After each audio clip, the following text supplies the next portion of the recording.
day has come to have my operation. The nurses and doctors here are friendly and very nice. Let me tell you about this neat place.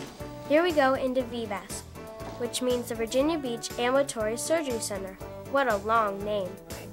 The first thing we did was check in with the lady at the front desk. She gets all the paperwork ready. We had to sign the paper so the doctor can do my surgery. After we were all done, we waited for our turn.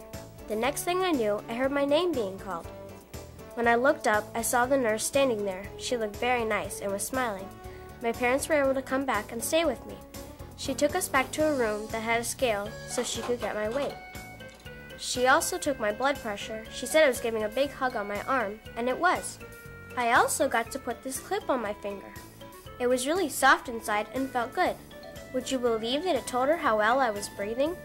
Well, it does. It also told her how fast my heart was beating. It was beating very fast.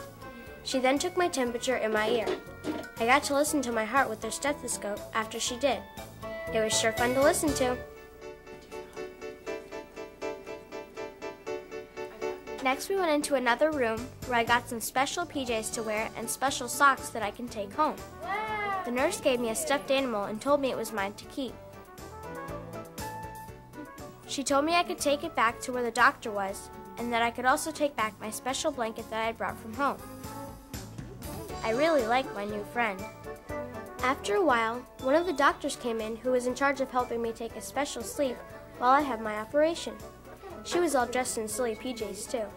She showed me how I was going to breathe into this mask and have a nap. The best part was that I could pick a flavor out to put in the mask. They had tons of different smells like cotton candy, cherry, bubblegum, banana, and grape. She told me it was like breathing into a fireman's mask or a spaceman's mask. I asked her if I would wake up during the surgery, and she told me, "No way, Jose." Soon after that, my doctor came in to say hi and asked if I had any questions. So, Hunter. I was then ready, so we went to the operating room. My parents would stay and wait for me.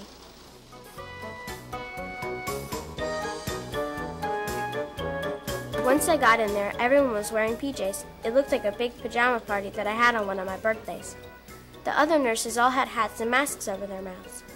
Just like she told me, I breathed into the mask and I could smell my favorite flavor, which is cotton candy, and I fell asleep.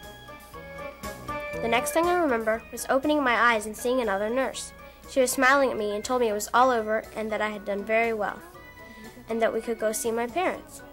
Where I had my surgery was a little sore, so the nurse gave me some Tylenol to drink. Then we went into another room where there was a TV to watch and my mom and dad were waiting for me. I stayed there for a while watching cartoons. I got to eat a freezer pop, Jell-O, and pudding. The nurse talked to me and my parents about how to take care of me at home. She told me when I was ready to go home, I could get dressed. She also told me I could take my stuffed animal and slippers home with me. When I left, I gave all my nurses a big hug because they were so nice to me and took such good care of me. If I ever need to have an operation again, I'll know all about surgery.